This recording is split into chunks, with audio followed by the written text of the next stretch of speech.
இறை இயேசுவில் எனதருமை சகோதர சகோதரிகளே, பிரைஸ் தி லார்ட்.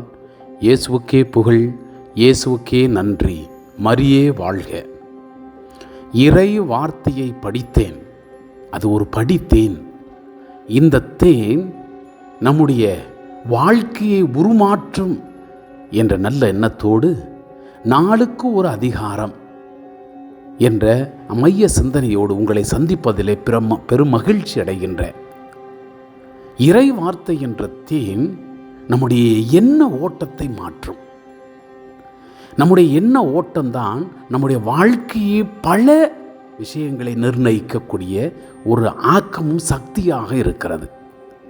எனவே இந்த இறை வார்த்தை நம்முடைய எதிர்மறை எண்ண ஓட்டத்தை மாற்றி நேர்மறை எண்ண ஓட்டத்தை நமக்கு கொடுக்கவும், நம்முடைய பலவீனங்களை பலப்படுத்தவும், நம்முடைய அசுத்தங்களை பரிசுத்தப்படுத்தவும், நோயிலிருந்தும் பேயிலிருந்து நம்மளுக்கு விடுதலை கொடுக்கவும் இந்த இறை வார்த்தை வல்லமையாக இருக்கிறது. நாம் திருப்பாடல் 107 வசனத்திலே பார்க்கும் பொழுது, ஆண்டவனுடைய வார்த்தை நமக்கு ஆற்றலை மட்டுமல்ல, அந்த ஆண்டவனுடைய வார்த்தை நமக்கு எல்லா விதமான வல்லமையும் கொடுக்கிறது. நாம் வாசிக்கின்றோம், தம்முடைய வார்த்தையை அவர் அனுப்பி அவர்களை குணப்படுத்தினார், அழிவினின்று அவர்களை விடுவித்தார். நம்முடைய வாழ்வில் வரும் தோல்விகளை, அழிவுகளை ஒழிக்க ஆயுதமே இறை வார்த்தை தான். நம்முடைய ஞான ஆகமத்தில் 16 அதிகாரத்திலே 12 வசனம் நமக்கு மிக தெளிவாக இப்படி சொல்லுகிறது: பச்சிலையோ களிம்புகளோ அவர்களுக்கு நலமளிக்கவில்லை, ஆனால் ஆண்டவரே உமது சொல்லாலே எல்லா மனிதர்களுக்கும் நலமளிக்கிறார். அவருடைய வார்த்தை நமக்கு நலத்தை கொடுக்கிறது. அந்த வார்த்தை உங்களுடைய செவிகளுக்கும் செல்ல வேண்டும். உங்களுடைய வாழ்க்கையில் இருக்கக்கூடிய எண்ண ஓட்டத்தையும் மாற்ற வேண்டும். ஏனெனில் இந்த காலகட்டத்தில் நம்முடைய மனிதர்களுக்கு இந்த செவிவழி கேட்கிற பல நிகழ்வுகளுக்கு மத்தியில் இந்த இறை வார்த்தை உங்கள் செவிகளுக்கு தேனாக பாய்ந்து ஓட வேண்டும் என்பதற்காக நான் இந்த முயற்சி எடுத்திருக்கிறேன். எனவே என் அன்பு பிள்ளைகளே, என்னோடு இணைந்து நாளுக்கு ஒரு அத்தியாயம், நாளுக்கு ஒரு அதிகார இறை வார்த்தையை கேட்டு அந்த வார்த்தையின் வழியாக நம்முடைய எண்ண ஓட்டத்தை மாற்றிக்கொள்ள உங்களை நான் தாழ்மையோடு அழைக்கின்றேன். Praise the Lord. இன்று நாம் தொடக்க நூலிலிருந்து நாம் ஆரம்பிப்போம். தொடக்க நூல் முதல் அதிகாரம். இந்த அதிகாரம் இறைவனுடைய படைப்பின் மகிமையை நமக்கு வெளிக்கொணர்கிறது. உலகத்தை, நம்முடைய உலகத்தில் உள்ள உயிரினங்களை, நம்முடைய நிலப்பரப்புகளை, அதற்கு மேலாக எல்லாத்துக்கும் தலைமையாக இருக்கக்கூடிய மனித குலத்தை படைத்து ஆண்டவர் பண்படுத்திய அந்த ஒரு நிகழ்வைத்தான் முதல் அதிகாரத்தில் நாம் பார்க்கின்றோம். இந்த முதல் அதிகாரத்தை நீங்கள் கேட்கும் பொழுது, நான் அந்த இறைவனால் படைக்கப்பட்டிருக்கிறேன், நான் அந்த இறைவனால் ஏதோ ஒரு காரணத்துக்காக இந்த உலகத்துக்கு அனுப்பப்பட்டிருக்கிறேன், நான் அந்த இறைவனுடைய வல்லமையால் இதோ இன்று வரை வழிநடத்தப்பட்டிருக்கிறேன். அப்போது ஆண்டவனுடைய ஆற்றலை இன்னும் நம்முடைய வாழ்க்கையில் அதிகப்படுத்த இந்த அதிகாரத்தை நாம் கேட்போம். Praise the Lord. தொடக்க நூல் முதல் அதிகாரம். தொடக்கத்தில் கடவுள் விண்ணுலகையும் மண்ணுலகையும் படைத்த பொழுது மண்ணுலகு உருவற்று வெறுமையாக இருந்தது. ஆழத்தின் மீது இருள் பரவி இருந்தது. நீர் திரளின் மேல் கடவுளின் ஆவி அசைந்தாடிக் கொண்டிருந்தது. அப்பொழுது கடவுள் ஒளி தோன்றுக என்றார். ஒளி தோன்றிற்று. கடவுள் ஒளி நல்லது என்று கண்டார். கடவுள் ஒளியையும் இருளையும் வெவ்வேறாக பிரித்தார். கடவுள் ஒளிக்கு பகல் என்றும் இருளுக்கு இரவு என்றும் பெயரிட்டார். மாலையும் காலையும் நிறைவேற்று முதல் நாள் முடிந்தது. அப்பொழுது கடவுள், நீர் திரளுக்கு இடையில் வானம் தோன்றுக, அது நீரினின்று நீரை பிரிக்கட்டும் என்றார். கடவுள் வானத்தை உருவாக்கி வானத்திற்கு கீழுள்ள நீரையும் வானத்திற்கு மேலுள்ள நீரையும் பிரித்தார். அது அவ்வாறே ஆயிற்று. கடவுள் வானத்திற்கு விண்ணுலகம் என்றும் பெயரிட்டார்.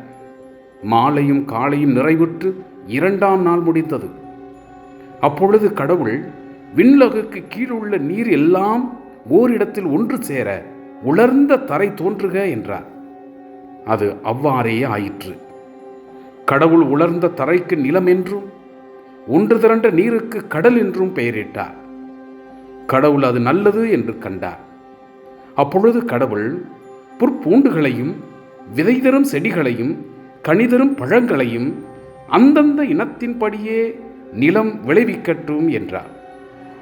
அது அவ்வாறே ஆயிற்று. புற்பூண்டுகளையும் விதையை பிறப்பிக்கும் செடிகளையும் கனிதரும் மரங்களையும் அந்தந்த இனத்தின்படியே நிலம் விளைவித்தது. கடவுள் அது நல்லது என்று கண்டார். மாலையும் காலையும் நிறைவுற்று 3ஆம் நாள் முடிந்தது. அப்பொழுது கடவுள் பகலையும் இரவையும் வெவ்வேறாக பிரிப்பதற்கும் காலங்கள், நாட்கள், ஆண்டுகள் ஆகியவற்றை குறிப்பதற்கும் விண் விரிவினில் ஒளி பிழம்புகள் தோன்றுக, அவை மண்ணுலகிற்கும் ஒளி தர விண் விரிவினில் ஒளி பிழம்புகளாக இருக்கட்டும் என்றார். அது அவ்வாறே ஆயிற்று. கடவுள் இருபெரும் ஒளி பிழம்புகளை உருவாக்கினார். பகலை ஆள்வதற்கு பெரிய ஒளி பிழம்பையும் இரவை ஆள்வதற்கு சிறிய ஒளி பிழம்பையும் மற்றும் விண்மீன்களையும் அவர் உருவாக்கினார். கடவுள் மண்ணுலகிற்கு ஒளிதர விண்ணுலக வானத்தில் அவற்றை அமைத்தார். பகலையும் இரவையும் ஆள்வதற்கும் ஒளியையும் இருளையும் வெவ்வேறாக பிரிப்பதற்கும் அவற்றை அமைத்தார். கடவுள் அது நல்லது என்று கண்டார். மாலையும் காலையும் நிறைவுற்று 4ஆம் நாள் முடிந்தது. அப்பொழுது கடவுள் திரளான உயிரினங்களை தண்ணீர் தோன்றுவிப்பதாக, விண்ணுலக வானத்தில் நிலத்திற்கு மேல் பறவைகள் பரப்பனவாக என்றார்.